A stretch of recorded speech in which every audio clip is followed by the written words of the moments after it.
புளிக்குழந்து 30 gram அளவுங்க. 2 வாட்டி தண்ணியில் அலசி எடுத்துருக்கேன். இந்த புளிக்குழந்து வச்சு நம்ம இன்றைக்கி துவையல் பண்ணலாம். இது மிக்சியில் போட்டு நல்லா அரைஞ்சிடுங்க. பருப்பில் சேர்க்கும் போது மட்டும் நம்ம இந்த பூச்சியெல்லாம் எடுத்துடணும். கடலை சேர்த்து லோ ஃப்ளேமில் வறுத்துக்கலாங்க.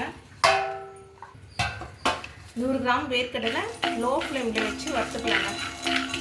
வேர்க்கடலை வறுபட்டுடுச்சுங்க. தட்டுக்கு மாற்றி ஆற வச்சுக்கலாம். 1/2 டேபிள் ஸ்பூன் எண்ணெயை சேர்த்துக்கலாங்க. இப்போ இந்த 10 காஞ்ச மிளகாவை 2ஆக உடச்சி சேர்த்துக்கலாம். உங்கள் காரத்துக்கு ஏற்ற அளவு நீங்கள் சேர்த்துக்கோங்க. காரம் லோ ஃப்ளேமில் வறுத்துக்கலாங்க. கலந்துக்கிட்டே இருக்கணும், இல்லைன்னா ஈவனாக வறுப்படாது. கொஞ்சமாக ஒரு 10-15 கருவேப்பிலை சேர்த்துக்கலாம். மிளகாயை வறுப்பட்டுடுச்சு. தட்டுக்கு மாற்றி ஆற வச்சுக்கலாம். இந்த புளி கொழுந்தும் சேர்த்துடலாங்க. அதே எண்ணெயில் கொழுந்து 30 கிராம் இருக்குங்க. ஒரு கைப்பிடி அளவு. இது லோ ஃப்ளேமில் வதக்கிக்கலாங்க.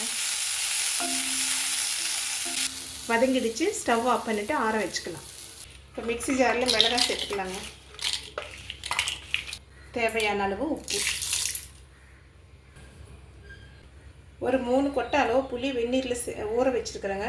இந்த புளி நீங்கள் வேணுமானா சேர்த்துக்கோங்க, இல்லைன்னா ஸ்கிப் பண்ணிடுங்க. வச்சுக்கலாங்க. இப்போ வேர்க்கடலையை சேர்த்துடலாம். வதக்கி வச்சுருக்கிற புளி கொழுந்தையும் சேர்த்துடலாம். ஒரு டீஸ்பூன் சீரகம் சேர்த்துக்கலாம்.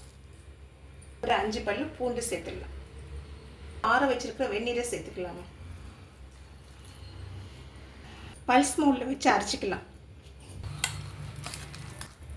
இந்த அளவுக்கு அரைச்சி எடுத்துக்கலாம். ரொம்ப மையாக இருந்தாலும் நல்லா இருக்காது, லைட்டாக கோர்ஸாக இருந்தால் நல்லாயிருக்கும். வெங்காயம் கட் பண்ணி சேர்த்துக்கலாங்க. பச்சையாக சேர்த்துக்கலாம். வெங்காயம் சேர்க்கறதுனால சீக்கிரமாக கெட்டுடுங்க. அதனால் நீங்கள் சீக்கிரமாக சாப்பிட்டு முடிக்கணும். உங்களுக்கு இல்லைன்னா நீங்கள் தேவைப்படும் போது சாப்பிடும் போது வெங்காயத்தை கட் பண்ணி கூட துவையலில் சேர்த்து சாப்பிடலாம். சாதத்தோடு இந்த துவையல் சேர்த்து கலந்து சாப்பிட்டா நல்லா இருக்குங்க. தேவைப்பட்டால் நெய் போட்டுக்கோங்க.